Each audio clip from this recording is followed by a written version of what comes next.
नमस्कार दोस्तों, स्वागत है आप सभी का एक बार फिर से यू एंड वीडीवी पर। दोस्तों आज तारीख हो गई है 13 जुलाई 2021 और बात करेंगे आज के मुख्य समाचार और टुडे ब्रेकिंग न्यूज अपडेट की इस वीडियो में, इसलिए लगातार हमारे साथ बने रहिएगा। तो वहीं दोस्तों, खबरों की तरफ चलने से पहले आप लोगों से एक छोटा सा निवेदन है कि चैनल को अभी सब्सक्राइब करके बेल के आइकन को जरूर दबाइए और एक प्यार वाला लाइक वीडियो को जरूर कीजिएगा। तो आइए नजर डालते हैं देश दुनिया की बड़ी खबरों पर। पहली बड़ी खबर आ रही है सामने, राकेश टिकैत का बड़ा ऐलान, आंदोलन को तेज करने के लिए 5 सितंबर को करेंगे बड़ी पंचायत, नहीं लड़ेंगे चुनाव, देंगे वोट की चोट। आप लोगों को बताते चलें, केंद्र सरकार के नए कृषि कानूनों के खिलाफ आंदोलन कर रहे भारतीय किसान यूनियन के नेता राकेश टिकैत ने एक बड़ा ऐलान किया है। उन्होंने कहा है कि किसान आंदोलन को और तेज करने के लिए 5 सितंबर को एक बड़ी महापंचायत करेंगे। पंचायत में आंदोलन के लिए आगे की रणनीति बनाई जाएगी। राकेश टिकैत ने अटकलों पर विराम लगाते हुए एक बार फिर कह दिया है कि वे चुनाव नहीं लड़ेंगे, लेकिन वोट की चोट बीजेपी को जरूर देंगे। गौरतलब है कि नए कृषि कानूनों के खिलाफ दिल्ली की सीमाओं पर 7 महीने से भी ज्यादा समय से किसानों का आंदोलन लगातार जारी है। और वहीं दूसरी तरफ संयुक्त किसान मोर्चा किसानों की आवाज संसद में उठाने के लिए 17 जुलाई तक विपक्षी दलों को चेतावनी पत्र भेजेगा। संयुक्त किसान मोर्चा ने कहा है कि हर दिन मानसून सत्र के अंत तक प्रत्येक किसान संगठन के 5 सदस्य कुल मिलाकर के कम से कम 200 किसान संसद के बाहर विरोध प्रदर्शन करेंगे। ये यहाँ पर दोस्तों देख सकते हैं, बड़ी अपडेट किसान आंदोलन को लेकर के सामने निकल के आई है।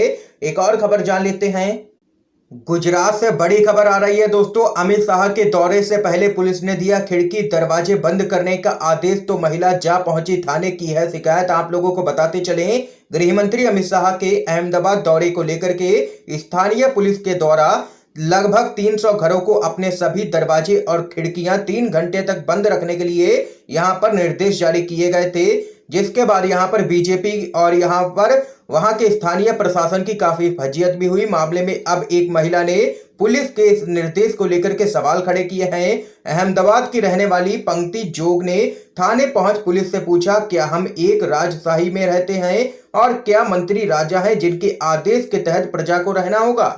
तो यहाँ पर दोस्तों देख सकते हैं कि तुगलकी फरमान को लेकर के अमित शाह की लगातार किरकिरी हो रही है। अब इस पूरे मामले को लेकर के महिला पहुंची है थाने। एक और अपडेट आ रही है सामने, रिटायर्ड प्रशासनिक अधिकारियों की चिट्ठी का है, यूपी में शासन चौपट है, कानून ध्वस्त है। आप लोगों को बताते चले, योगी आदित्यनाथ के नेतृत्व में उत्तर प्रदेश के प्रशासन और कानून व्यवस्था पर सवाल उठाते हुए 74 रिटायर्ड प्रशासनिक अधिकारियों और पुलिस अफसरों ने एक खुली चिट्ठी लिखी है। इस चिट्ठी में साफ तौर पर कहा गया है कि प्रदेश की शासन व्यवस्था छिन्न भिन्न हो गई है और नियम कानूनों की खुलेआम धज्जियां उड़ाई जा रही हैं। 4 पेज की इस चिट्ठी में शांतिपूर्ण प्रदर्शनों पर पुलिस ज्यादती और निर्दोष लोगों की पुलिस यंत्रणा और लोगों की हत्या पर सवाल उठाए गए हैं। इसमें लव जिहाद का नाम लेकर के और एनएसए व यूपीए का दुरुपयोग करते हुए मुसलमानों को निशाने पर लेने का आरोप भी लगाया गया है। इसमें यह भी कहा गया है कि विरोधियों और सरकार से असहमत लोगों को इन कानूनों की आड़ में फंसाया गया है और उन्हें परेशान किया गया है। ये यहाँ पर दोस्तों देख सकते हैं कि योगी सरकार के खिलाफ रिटायर्ड प्रशासनिक अधिकारियों ने मोर्चा खोल दिया है। एक और बड़ी खबर आ रही है सामने, शुभेंदु अधिकारी की मुश्किलें बढ़ी, बॉडीगार्ड की मौत की जांच सीआईडी ने अपने हाथों में ली है, किसी भी वक्त हो सकती है शुभेंदु अधिकारी की गिरफ्तारी। आप लोगों को बताते चले, पश्चिम बंगाल में नेता प्रतिपक्ष शुभेंदु अधिकारी की मुश्किलें बढ़ने वाली है। उनके बॉडीगार्ड की खुदकुशी के मामले की जांच प्रदेश की सीआईडी ने अपने हाथों में ले ली है। बॉडीगार्ड सुब्रतो चक्रवर्ती की पत्नी ने इस सिलसिले में 5 दिन पहले ही पुलिस में शिकायत दर्ज करवाई थी। ये यहाँ पर दोस्तों देख सकते हैं कि शुभेंदु अधिकारी की मुश्किलें बढ़ती हुई नजर आ रही हैं और सीआईडी किसी भी वक्त शुभेंदु अधिकारी को कर सकती है गिरफ्तार और करेगी पूछताछ। एक और बड़ी खबर आ रही है सामने, नितिन गडकरी ने भी माना पेट्रोल डीजल के दाम बढ़ने से गुस्से में हैं लोग, बोले इतने परेशान हैं कि आंदोलन कर रहे हैं। ऐसे वक्त में जब पूरे देश भर में पेट्रोल डीजल की कीमतों में आग लगी हुई है और ये आम आदमी की जेब पर भारी पड़ रही है, तब केंद्रीय सड़क परिवहन और राजमार्ग मंत्री ने यह स्वीकार किया है कि देश में पेट्रोल डीजल की कीमतों में इजाफा होने से जनता परेशान है। केंद्रीय मंत्री ने यह भी स्वीकार किया है कि बढ़ती महंगाई की वजह से लोगों का गुस्सा दिन पर दिन बढ़ रहा है। गडकरी ने कहा है कि जिस तरह से पेट्रोल के भाव लगातार बढ़ रहे हैं, वैसे में लोगों को ईंधन के दूसरे विकल्पों पर भी गौर करना चाहिए। गडकरी ने आगे कहा है कि पेट्रोल और डीजल की बढ़ती कीमतों की वजह से लोग गुस्सा भी कर रहे हैं और परेशान भी हैं। इसी परेशानी की वजह से लोग आंदोलन पर उतर आए हैं, जो कि यहां पर मोदी सरकार के लिए सीधे तौर पर मुश्किलें खड़ी कर रही है। देख सकते हैं कि नितिन गडकरी ने भी माना है कि पेट्रोल डीजल के दाम बढ़ने से आम जनता काफी परेशान है। एक और बड़ी खबर आ रही है सामने। गोदी मीडिया को पाकिस्तान में दिखी महंगाई तो लोग बोले देश की बात भी कर लो, पेट्रोल डीजल राशन सब कुछ महंगा है। आज पूरा देश महंगाई की मार से करहा रहा है। एक तो बेरोजगारी, ऊपर से दिन प्रतिदिन बढ़ती महंगाई ने आम आदमी का जीना मुहाल करके रख दिया है। सरकार है कि कुछ कहने, सुनने और करने को तैयार नहीं है। मीडिया है जो बेलगाम होती महंगाई पर चर्चा भी करना नहीं चाहती है। जनता बेचैन है, परेशान है, हैरान है, विवश है। लेकिन उपाय क्या है? चुप रहने के अलावा भारत में इन दिनों कथित राष्ट्रवादी भारतीय जनता पार्टी की सरकार है। नरेंद्र मोदी जैसे कथित हिंदू हृदय सम्राट यशस्वी प्रधानमंत्री हैं। विश्व की सबसे बड़ी मिस्ड कॉल वाली पार्टी का विशाल आईटी साम्राज्य है। करोड़ों खर्च कर बनाई गई ट्रोल आर्मी है। गोद में खेलने वाली गोदी मीडिया है। मालिक जैसे जैसे कान घुमाता है, गोदी मीडिया वैसे वैसे अलापना शुरू कर देता है। जैसे ही मीडिया और सोशल मीडिया में महंगाई की चर्चा शुरू होती है, तत्काल मुसलमान और पाकिस्तान का राग दरबारी शुरू हो जाता है। कभी कभी तो दिमाग में एक सवाल तैरने लगता है कि अगर पड़ोस में पाकिस्तान और देश में मुसलमान ना होते तो देश का राष्ट्रीय मुद्दा क्या होता? आप लोगों को बताते चलें। इसी पूरे मामले को लेकर के एक सोशल मीडिया यूजर ने कहा है कि पाकिस्तान की बात करेगी गोदी मीडिया, दुनिया की बात करेंगे, लेकिन देश की बात कोई भी नहीं करेगा।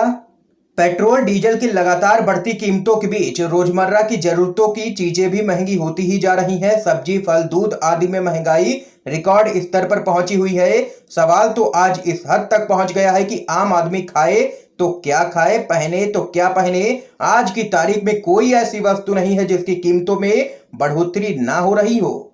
हर कोई महंगाई की इस ज्वलंत समस्या से परेशान है, लेकिन सबका ब्रेन वॉश किया जा चुका है और सरकारी तोते के तौर पर काम कर रही गोदी मीडिया लोगों के दिलो दिमाग में यह बात बताने में सफल रही है कि देश की असली समस्या महंगाई और बेरोजगारी नहीं बल्कि पाकिस्तान और मुसलमान हैं। दोस्तों, इस खबर को लेकर के आप लोगों की क्या कुछ राय है जरूर बता सकते हैं कमेंट बॉक्स में कमेंट करके। और अगर आप लोग गोदी मीडिया का बहिष्कार करते हैं तो इस वीडियो को लाइक कीजिएगा, अपना समर्थन दर्ज करवाइएगा। एक और बड़ी खबर आ रही है सामने। यूपी एटीएस के ऑपरेशन पर मायावती ने उठाए सवाल, कहा चुनाव से पहले ही क्यों होती है इस तरह की कार्रवाई? क्या कुछ है पूरा मामला बताते चलें। यूपी में अलकायदा के आतंकवादियों की गिरफ्तारी को लेकर के यहां पर राजनीति गर्मा गई है। बीएसपी सुप्रीमो और पूर्व मुख्यमंत्री मायावती ने आतंकवादियों की गिरफ्तारी को लेकर के एटीएस की कार्रवाई पर सवाल खड़े किए हैं। उन्होंने कहा है कि विधानसभा चुनाव के करीब आने पर ही इस तरह की कार्रवाई लोगों के मन में संदेह पैदा करती है। आप लोगों को बताते चलें।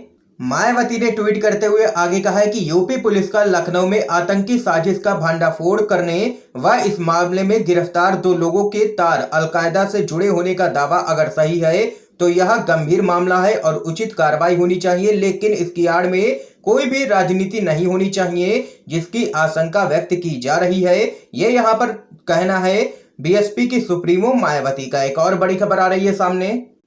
ममता दीदी के नंदीग्राम केस की सुनवाई करेंगी जस्टिस संपा सरकार, पहले के जज पर लगा था बीजेपी समर्थक होने का आरोप। आप लोगों को बताते चले कोलकाता हाई कोर्ट के जस्टिस कौशिक चंदा ने नंदीग्राम चुनाव नतीजों को लेकर के पश्चिम बंगाल की मुख्यमंत्री ममता बनर्जी के द्वारा दायर जनहित याचिका की सुनवाई से खुद को अलग कर लिया था, क्योंकि काफी विवाद भी बढ़ा था। अब यह मामला जस्टिस संपा सरकार की बेंच को दे दिया गया है। इस हफ्ते मामले की सुनवाई होने की पूरी संभावना है।